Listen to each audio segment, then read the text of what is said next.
Hello students, आज मैं आपको मैकेनिज्म ऑफ ऑक्सीजन एक्शन का थर्ड वीडियो बता रही हूँ। इस वीडियो में मैंने दो मॉडल्स दिए हैं। आप लोगों को जैसे मैं बार बार कह रही हूँ कि दोनों जो मॉडल्स हैं ये रिसेंट रिसर्च पेपर से लिए गए हैं, ये किसी भी बुक्स में नहीं है। और जैसा मैं बार बार कह रही हूँ कि आप लोग जो भी अपना आंसर लिखें एग्ज़ाम में या अपने नोट्स बनाएं, इसमें ये रिसेंट मॉडल्स ज़रूर इंक्लूड करिए। कहीं पर भी आपको बुक में ये मॉडल्स नहीं मिलेंगे। एक मॉडल जो ये एक्सप्लेन करता है कि ऑक्सीजन किस तरह से प्लांट में काम कर रहा है, इसमें आप देखिए कि जब हम किसी प्लांट को एक्स्ट्रा सेलुलर IAA देते हैं ऑक्सीजन इंडोल एसिटिक एसिड, तो उसमें तीन तरह से सिग्नलिंग हो सकती है। सिग्नलिंग का मतलब कि ऑक्सीजन कोई संदेश भेजता है और या तो वो सेकेंडरी रिसेप्टर, पहले वो रिसेप्टर से जुड़ जाता है और जैसा मैंने आपको बताया कि रिसेप्टर फिर सेकेंडरी प्रोड्यूस करते हैं, सेकेंडरी हार्मोन प्रोड्यूस करते हैं या सेकेंडरी मैसेंजर प्रोड्यूस करता है। वो मैसेंजर जो है ऑक्सीजन का सिग्नल जो जहाँ ले जाना होता है वहाँ ले जाते हैं और प्रोटीन सिंथेसिस मॉडिफाई होता है और प्रोटीन सिंथेसिस के मॉडिफिकेशन से एंजाइम मॉडिफाई होते हैं और ऑक्सीजन का इफेक्ट दिखाई देता है। तो आप ये देखिए एक्स्ट्रा सेलुलर IAA या तो इसमें ट्रांस मेम्ब्रेन सिग्नलिंग होती है या फिर इंट्रा सेलुलर सिग्नलिंग होती है या फिर एक्स्ट्रा सेलुलर सिग्नलिंग होती है। पहले ये देखिए आप trans membrane signalling. Trans membrane मतलब मेम्ब्रेन को वो मेम्ब्रेन से वो ट्रांसफ़र होके फिर किसी रिसेप्टर से जुड़ जाता है। जो इंट्रासेलुलर सिग्नलिंग मतलब विद इन द सेल के अंदर जो है, जैसे मैंने आपको बताया था कि ऑक्सीजन के कैरियर्स न्यूक्लियस पे भी प्रेजेंट हो सकता है, न्यूक्लियर मेम्ब्रेन पे, या फिर एंडोप्लाज्मिक रेटिकुलम गोल्गी बॉडीज़ पे भी प्रेजेंट हो सकता है। तो ये जो हमारा ऑक्सीजन हमने दिया है ये इंट्रासेलुलर सिग्नलिंग कर रहा है। यहाँ पे क्या कर रहा है ट्रांस मेम्ब्रेन सिग्नलिंग मतलब जो हमारे सिग्नल है वो मेम्ब्रेन के हमारे जो रिसेप्टर है वो सेल मेम्ब्रेन पर प्रेजेंट है, वहाँ से हमारा IAA जुड़ रहा है और फिर वो मेम्ब्रेन के थ्रू ट्रांसफर हो रहा है। एंड थर्ड है हमारे extra cellular signalling. Extra cellular signalling का मतलब सेल के बाहर ही कोई सिस्टम ऐसा है जिससे हमारा जो ऑक्सीजन है अपना इफेक्ट दिखाता है। अब आप देखिए कि सबसे पहले हम करते हैं ट्रांस मेम्ब्रेन सिग्नलिंग। मैंने आप लोगों को पहले भी बता चुकी हूँ कि सेल मेम्ब्रेन पे भी ऑक्सीजन के रिसेप्टर प्रेजेंट होते हैं। फॉर एग्जांपल हमने जो रिसेप्टर लिया है वो ABP1 प्रेजेंट है। अब वो क्या करता है, उससे हमारा ऑक्सीजन जुड़ जाता है, उस रिसेप्टर से मेम्ब्रेन को ट्रांसफ़र करता हुआ वो न्यूक्लियस में जीन एक्सप्रेशन को चेंज करता है। आप लोगों को देखिए मैं एक बार वापस से बताती हूँ कि जीन एक्सप्रेशन कैसे चेंज होता है। तो जीन एक्सप्रेशन में मैंने एक सिस्टम बताया था कि हर जीन का जो एक्सप्रेशन है दूसरे जीन्स के कंट्रोल में होता है, जिनको हम कहते हैं रेपोज। रेपोज का अर्थ है RE is for regulator, P is for promoter, O is for operator and S is for structural genes. तो ये जीन्स आपस में मिलकर काम करते हैं और ऑक्सीजन जो है अगर प्रेजेंट होता है तो वो या तो एक्टिवेटर को सिंथेसाइज करता है या फिर जो हमारा रिप्रेसर होता है ऑक्सीजन का उस रिप्रेसर को सप्रेस कर देता है। ये सारा जो मॉडल है वो मैं आपको अपने प्रीवियस वीडियो पे बता चुकी हूँ कि ऑक्सीजन जो है कैसे जीन एक्सप्रेशन को चेंज करता है। जीन एक्सप्रेशन को चेंज करते ही आपको पता है कि हमारा प्रोटीन सिंथेसिस चेंज हो जाएगा। प्रोटीन सिंथेसिस चेंज होते ही हमारे एंजाइम्स चेंज हो जाएंगे और एंजाइम्स चेंज होते ही जो सेल वॉल ग्रोथ और उसके मॉडिफिकेशन के लिए जो एंजाइम्स चाहिए होते हैं वो सिंथेसाइज होंगे और हमारी जो सेल है वो इलोंगेट हो जाएगी और सेल इलोंगेशन से प्लांट में ग्रोथ हो जाएगी। तो आप लोगों को ट्रांस मेम्ब्रेन सिग्नलिंग का मतलब समझ में आ गया होगा। मतलब जो रिसेप्टर्स होंगे वो सेल मेम्ब्रेन पे प्रेजेंट होंगे। वो रिसेप्टर्स जो है ऑक्सीजन को पहले रिसीव करेंगे और उसके बाद जीन एक्सप्रेशन को चेंज करेंगे। जीन एक्सप्रेशन में कैसे चेंज आएगा? जीन एक्सप्रेशन में या तो ऑक्सिन की प्रेजेंस में एक्टिवेटर सिंथेसाइज होगा या फिर रिप्रेसर सप्रेस होगा। नेक्स्ट जो है वो है इंट्रासेलुलर सिग्नलिंग। इंट्रासेलुलर सिग्नलिंग का मतलब हमारा ऑक्सिन जो है वो किन्हीं कैरियर्स के द्वारा सेल के अंदर चला गया है।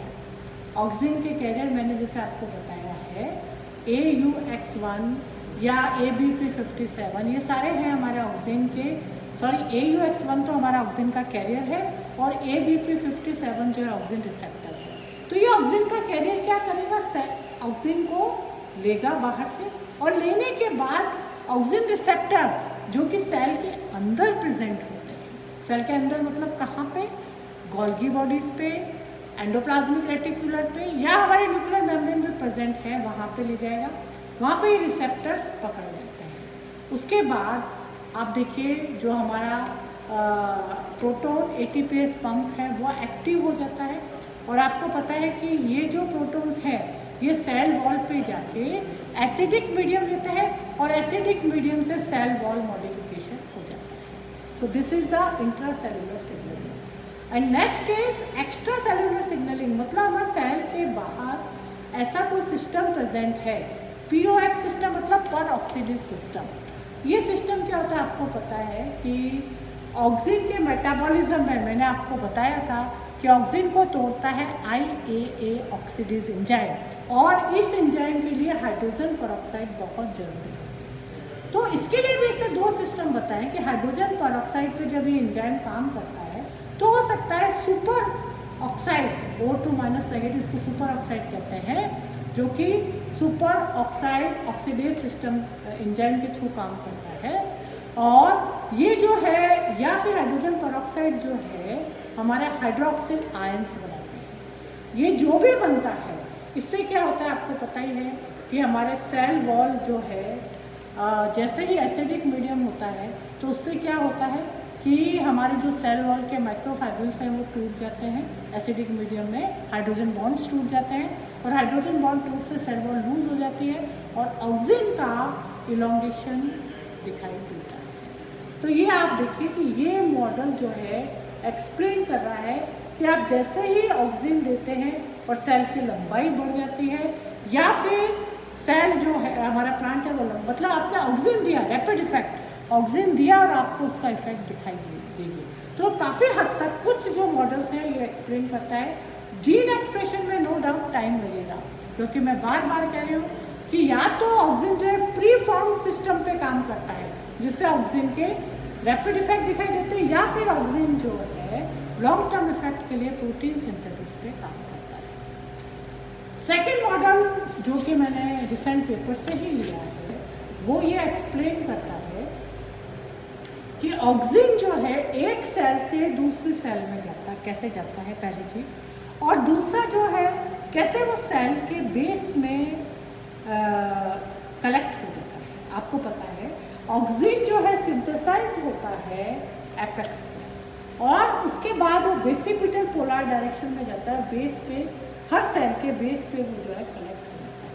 तो इसके लिए भी एक मॉडल प्रपोज किया गया जिसको हम कहते हैं कीमो ऑस्मोटिक मैकेनिज्म। इस मॉडल में देखिए आप क्या होता है, ये मॉडल ये कहता है कि किसी भी सेल में जब हम एक्सटर्नली ऑक्सिन देते हैं तो ऑक्सिन जो है या तो अनडिसोसिएटेड फॉर्म में सेल के अंदर एंटर होता है या फिर जो है आयोनिक फॉर्म में एंटर होता है। अनडिसोसिएटेड फॉर्म में अगर वो एंटर होता है तो उसका सेल के बेसिस पे जो है आयोनाइजेशन हो जाता है, मतलब IAA negative and proton positive बनते हैं। ये दोनों आपस में वापस रिएक्ट करके IAA H बनाते हैं, that is the undissociated form of auxin.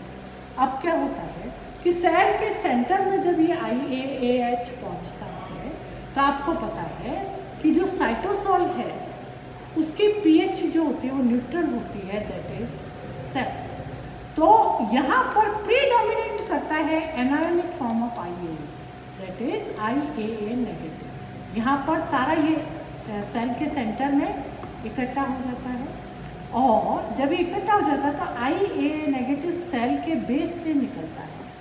और आपको ये भी पता है कि सेल वॉल पे प्रोटॉन ATPase पंप काम करता है, जो कि कंटिन्यूअस सेल वॉल को प्रोटॉन देता रहता है। अब जैसे ही सेल के बेस में ये IA इकट्ठे होते हैं तो ये नेक्स्ट सेल में जाते हैं जो उसके नीचे है, उसमें ये IA नेगेटिव मतलब एनायोनिक फॉर्म ऑफ जो इंडोल एसिटिक एसिड की है वो नेक्स्ट सेल में एंटर करता है और वहाँ पर ये वापस प्रोटॉन से रिएक्ट करके अनडिसोसिएटेड फॉर्म बना देता है। अनडिसोसिएटेड फॉर्म मतलब IAAH फॉर्म बना देता है और ये वापस जो IAAH है सेल के अंदर बेस में कलेक्ट होता जाता है, फिर वहाँ पर वापस डिसोसिएट होगा लाइक दिस और फिर दूसरे सेल में एंटर होगा। कहने का मतलब ये है कि एक सेल से दूसरे सेल में हमेशा anionic form of IAA enter होता है और जब ये धीरे धीरे सेल के अंदर रहता है तो ये प्रोटॉन से रिएक्ट कर लेता है तो वो उसकी अनडिसोसिएटेड फॉर्म है और बेस पे जब ये वापस जाता है तो वापस ये एनायोनिक फॉर्म में चेंज हो जाता है। तो this is the कीमोऑस्मोटिक mechanism of oxygen, how it translocates from one cell to another and then next cell, that is from apex to base in basipital polar direction।